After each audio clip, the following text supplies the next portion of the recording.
Je suis de retour. Bien, problème numéro 2. Un grand merci cette fois-ci à Nouaila pour ce petit problème qu'elle nous propose.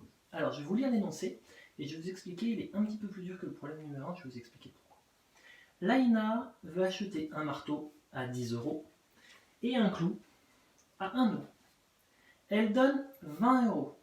Et la question que Nouaila nous pose, c'est combien lui rend la vendeuse? Alors, ce problème, en fait, il est un petit peu plus compliqué parce qu'il va s'effectuer en 2 étapes. C'est-à-dire qu'il n'y a pas un seul calcul à effectuer, il va falloir en faire 2. Donc, on va essayer de représenter cette étape 1 et cette étape 2. D'abord avec les boîtes et ensuite avec la droite, je vais vous montrer après.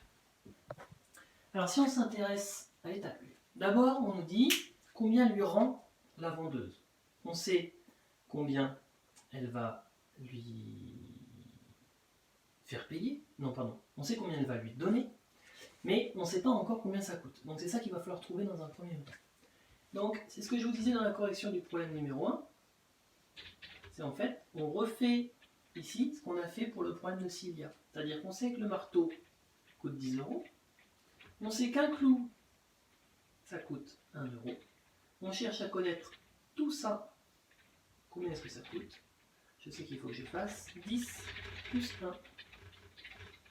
Donc ça, c'est ce qu'elle doit payer. Donc, je vais le reprendre ici. Ce qu'elle doit payer. Bien. Et on me dit qu'elle donne 20 € pour payer ça. Alors la question c'est, est-ce qu'elle donne 20 €, est-ce que je les mets avec mes 11 €? Ou est-ce que mes 20 €, ça va être ma deuxième boîte, celle qu'il va falloir payer? Effectivement, c'est pas quelque chose que je mets avec, c'est quelque chose que je vais vouloir donner pour payer les 11 €. Pour payer ça, je donne 20.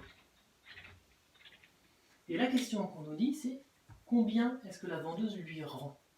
Alors, regardez bien. On donne tout ça, c'est-à-dire à peu près tout ça on le donne. Mais là, ce qu'il y a en trop là, elle en fait quoi la vendeuse? Demandez-vous quand vous allez chez le marchand. Vous devez payer ça, vous donnez plus. Ce qu'il y a en trop, qu'est-ce qu'on en fait? Eh bien en fait, la vendeuse va lui rendre. Il faut qu'elle lui rende, c'est ce qu'elle va lui redonner. Donc en fait, c'est cette partie-là. On ne connaît pas. C'est ce qu'on cherche à découvrir. C'est ce qu'elle va lui rendre.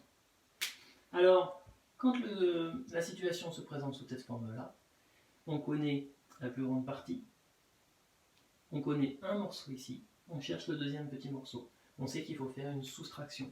Donc je fais 20 moins 11 et je cherche à savoir combien est-ce qu'il me reste. Il me reste 9. Elle lui rend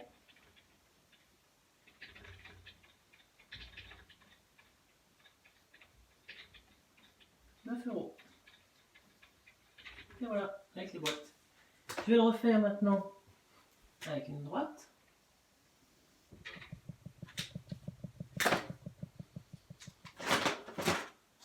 Essayer d'y mettre un peu plus de couleur. Bien, elle rentre dans le magasin.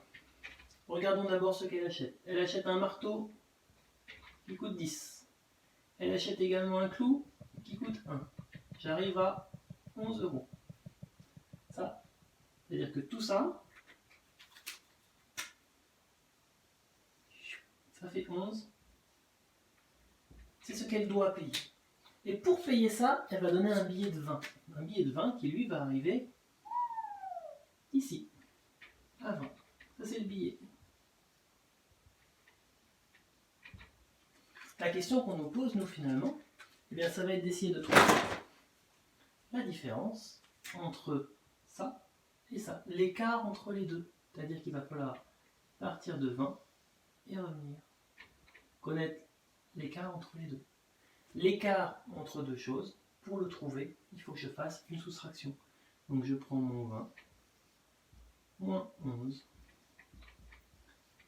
et je reviens à 9 €.